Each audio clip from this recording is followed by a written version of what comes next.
there was light. So I decided to put the hat on, but then I realized it's very hot. So I'm trying to find a way or a place that I can put it there. The only place I was thinking is until I'm done. So we need to clear some things up before we start. My name is not Mohammed, as the Greeks call me. My name is not Mohammed, as the English call me. I am an Arab, so they call me Muhammad. For you, I bet some of you are now clearing their throats and they're trying to say the name Muhammad.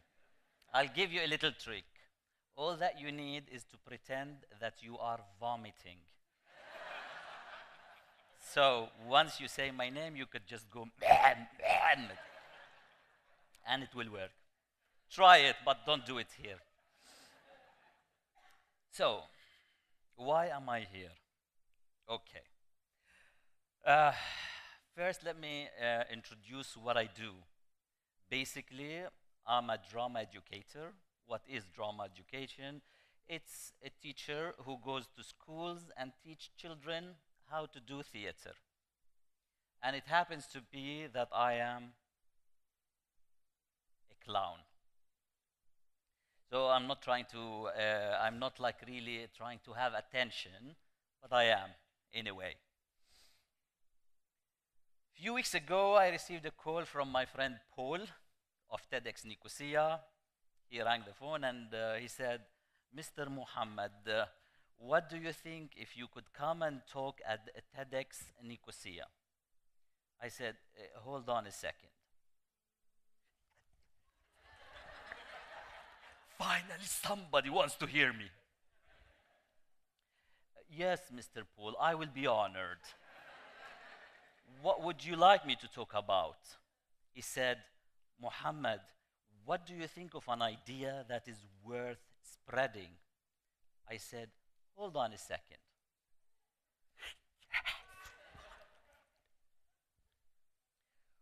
Well, I have lots of ideas, but actually I can give you one that I thought of at this moment. Is how can we make education funny? And Paul asked me, how do you think we can make education funny? And I said, simply by trying to connect with the child inside us. Hello? Hello there. And here I am. So today I'm going to try to inspire you about the importance of drama in the lives of children. But first things, I would like to tell you a story about a clown. It's not going to take more than 3 hours, so relax. There was a young clown. It happened to be a young boy. Happened to be his name, Muhammad. He was 12 years old. He woke up one day and he said, you know, I am a funny boy, and I think I can really make others laugh. And maybe one day I can make it as a career. So he goes to his mother. She was sitting in the kitchen. She was preparing a famous Palestinian dish. It's called mahshi. What is mahshi? Mahshi is a kind of a zucchini. And according to the Palestinian tradition, you stuff it with rice, lamb, and oriental spices. And when you eat it, your creativity totally dies because you're just totally full. Anyway, this creative moment, he goes to his mother and he says, Mama, I know what I'm going to be. I'm going to be a funny man when I grow up. The mother answers and she says, Habibi, you are already a funny boy. But Mama, you don't understand. I want to be a clown. The mother was,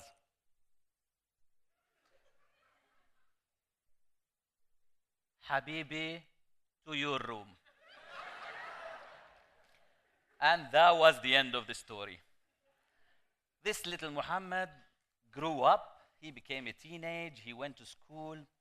He had some troubles, just like many teenage of these days.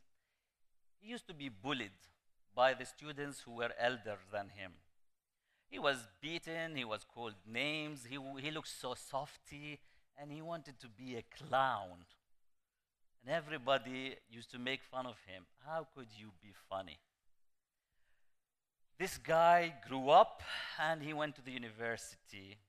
And this fear of becoming funny and a clown started hiding. But actually, this stressed him even more. He thought a lot. At one time, like many other teenagers who were bullied, he thought of killing himself. Thank God he was not courageous enough to do it. But he was not happy. He wanted to be happy, but he was not. Until one day, he was introduced to theater.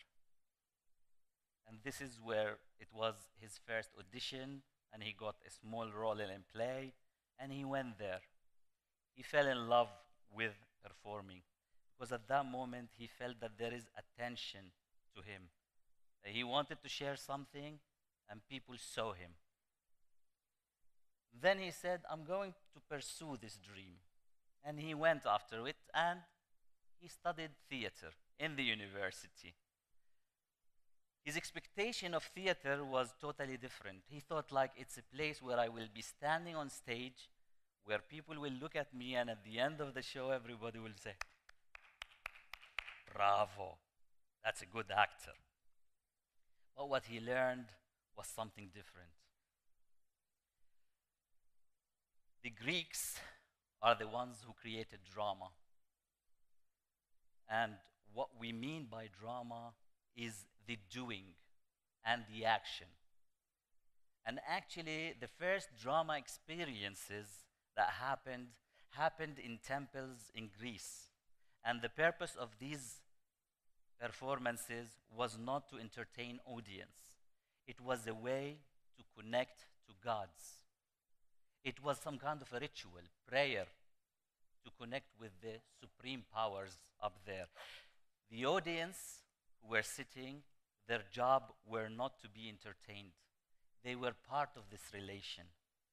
And the priests or the performance were trying to create this connection between them and the audience, and them and this supreme power. So you can imagine it's some kind of a triangle relation. It was for a purpose, to try to connect and understand a relation. Years passed, and now we are in the 21st century. We are in the 21st century, aren't we? I think we are. Comes a famous director. He's Brazilian. He passed away a few years ago. His name is Augusto Boal. Augusto Boal created a type of theater called theater of the oppressed. Augusto Boal says, it's true, theater is not about an actor standing, performing, and trying to impress the audience. It's a relation between the actors and a relation between them and the audience. And at a certain point, Augusto Boal said, actually, the audience can be actors. So whatever production he will make, he never finishes it. He always asks the audience to come on stage and finish the story. And this is how he believed theater is about. It's about trying to create the change. It's not what I think, it's what we all together, actors and audience, think together how the story on stage could end. Because at the end, we all believe that theater is a mirror of life. And the only people who can answer is not the actors or the director, it's the audience. He says all the time, everybody can be an actor, even the actors. God bless his soul. So, one last thing he says, in theater, all that you do is just a game. It's a play. And that's why we say, I want to go and watch a play, because people on stage are playing. this moment, it hit me. I always wanted to play, and I wanted to be a clown. Now I'm an actor, so I can be a clown. I took the hat, put the red nose, and I became the clown that I am today. What is a clown? A clown is a fictional character who acts a comedy to entertain people. He creates fictional characters, fictional situations, and fictional conflicts. And what he does when he's with the little children, for example, he brings a newspaper and he tells the children, "What is this?" And they all see it as a newspaper. Later, it starts raining. Therefore, this newspaper will be turned into an umbrella and he can run away. When the rain is over, he shakes the newspaper. He looks down. He sees that his shoes are dirty. He puts it down, and the umbrella turns to be a rug. He wipes his shoes, and then he looks to discover that the rug is ruined. What could he do? He thinks.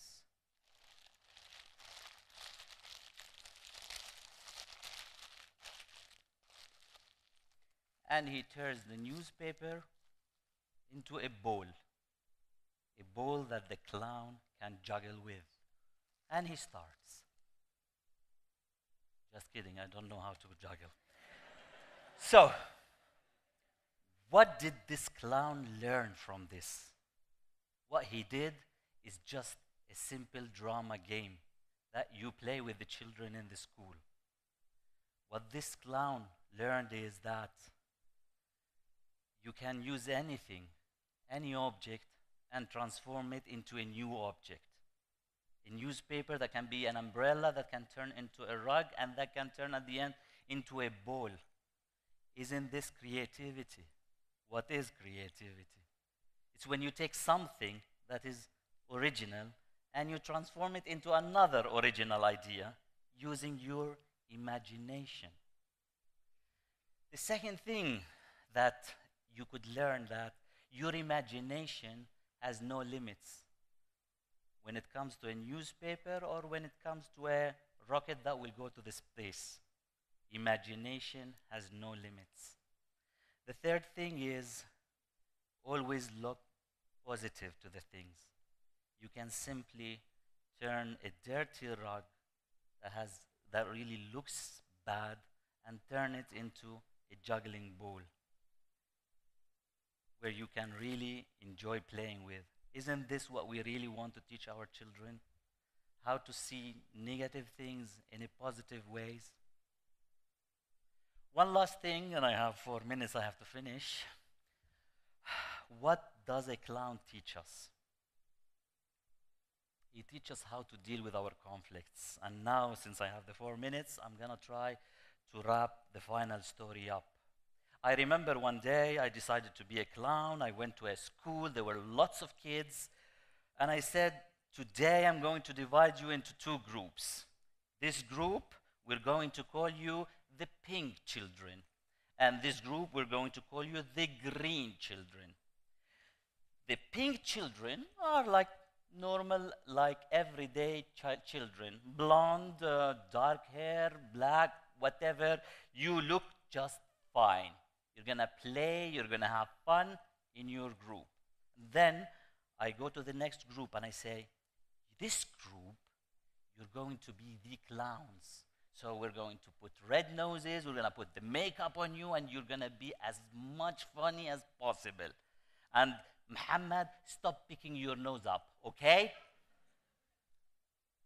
Then we told them, one day, the pink children lost their way, and they found themselves on the land of the green children. The green children bullied them, and they attacked them, and they called them names. But we need to solve this conflict, don't we? So let's make a party. This group is going together with this group, and you're going to make a party in which everybody's going to say poetry, you're going to dance hip hop, you're going to be making songs, traditional songs, and Muhammad, again, stop picking your nose up. So the children said, no, this is not what we're going to do. Since we are the pink children, we are the one who will take control. And this is what we will do. We'll create a battle between the two groups. And each group is going to form some kind of Karate Kid, a Kung Fu style combat. We had to accept. We stepped back, and the children created their own theater scenes in which they battled together. They created the most hilarious scenes ever. Kung Fu, picking noses, hitting each other in the balls, whatever. It was really fun. And at the end, we were watching. What was special about these things, I can see my eyes on the timer, it's 2 minutes, is that every scene that ended, one character at least died. We had the time to sit down, we sat back, we took a look, and we talked about it. And we said, what has happened? They said, we were just having fun. But the result was that what you see is that somebody died. After a little thought, the little children said, Kyrios, can we have the party again? And I asked them, can we really have the party after this happened? So you see, it can be funny, but at the same time, it can make you think when you put theater in your life. What you see is, this is the result of the decisions that we make. You might laugh at it, you might cry with it, but at the end, theater opens the door for the young children to see the result of their decisions. And it's up to them at the end to have a party or not. Thank you very much.